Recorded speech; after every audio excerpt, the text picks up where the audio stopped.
آج میں اور آپ عید کے اس دن میں جب کہ اللہ کی بڑائی بولنے کے لیے اور اس کے حضور شکر کے سجدے بجا لانے کے لیے یہاں بیٹھے ہیں، تو ہمیں مواسات کا رنگ اس عید کے موقع پہ خاص طور پہ اپنے اندر یوں اترا ہوا محسوس ہونا چاہیے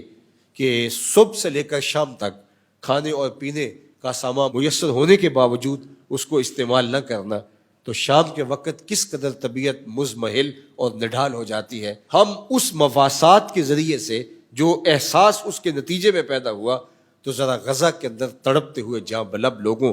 کی زندگیوں کا اندازہ کر سکتے ہیں کہ ہم تو افطار کے وقت انواع و اقسام کی چیزیں اپنے سامنے رکھ کر کے کام و دہن کی تسکی کا سامان کر رہے ہوتے ہیں، لیکن وہ خون میں لت پت لوگ کس طرح اپنی زندگی کے شب و روز بسر کر رہے ہوتے ہیں۔ اور یہ ایک تصویر جو آپ نے سوشل میڈیا کے اوپر گھومتی ہوئی دیکھی، اس نے تڑپا کے رکھ دیا کہ انسانی بے گور و کفن پڑی ہوئی لاشوں میں سے ایک بچے کی لاش ایک کتا اٹھا لیتا ہے اور غزہ کی گلیوں میں، بازاروں میں اور صحراؤں میں گھومتا ہے۔ آج انسانی تقدیس کے قصیدے پڑھنے والے کہاں ہیں؟ آج انسانی تقدس کی بات کرنے والے کہاں ہیں؟ آج پوری دنیا کے اوپر قیامت کیوں نہیں آ گئی؟ تو یہ بات تو کم از کم طے ہوئی کہ دنیا دوہرے معیار کے اوپر گامزن ہے۔ دنیا کے اوپر معیار الگ الگ ہیں، مسلمان کے لیے الگ معیار ہے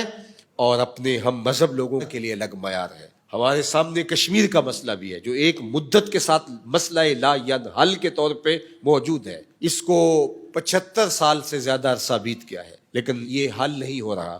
اور اس سے ملتا جلتا مسئلہ مشرقی تیمور کا تھا، وہ چٹکیوں میں حل ہوا۔ مسئلوں کی نوعیت تو ایک طرح کی تھی، لیکن یہاں کٹنے والے، جان دینے والے، یتیم ہونے والے بچے مسلمان تھے، اور مشرقی تیمور کے اندر جو کٹ رہے تھے وہ عیسائی تھے۔ لہٰذا یہاں معیار اور ٹھہرا اور وہاں معیار اور ٹھہرا، تو یہ دنیا کے اوپر دو الگ الگ ضابطے چل رہے ہیں۔ لیکن میں سمجھتا ہوں کہ عید کے موقع پہ امت مسلمہ کو یہ طے کرنا ہوگا کہ جب ہمارے ساتھ یہ سلوک اور رویہ پوری دنیا نے روا رکھا ہوا ہے اور وہ بڑی ڈٹائی کے ساتھ چٹے دن میں ہمارے ساتھ جو ظلم کرتے ہیں اور انہیں شرم اور حیا بھی نہیں آتی، تو امت کو شرم کر کے، امت کو خود حیا کر کے اتحاد اور اتفاق کا راستہ اختیار کرنا چاہیے۔ امت راست اقدام ہو جائے، صرف اتحاد اور یگانگت کے راستے پہ آ جائے، مجھے یقین ہے کہ ایک گولی بھی نہیں چلانی پڑے گی، اللہ مسلمانوں کو سرخرو فرما دے گا۔ لیکن ہم اپنے مفادات کی دلدل میں پھنس کر کے تفریق در تفریق کے عمل سے گزر کے ہمیشہ شر اور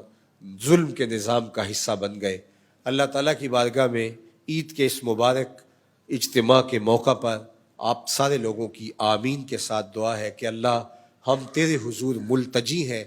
عید کے اس مبارک دن اپنے غزہ کے اندر تڑپتے ہوئے ان بھائیوں کے لیے اللہ ان کی مدد اور نصرت فرما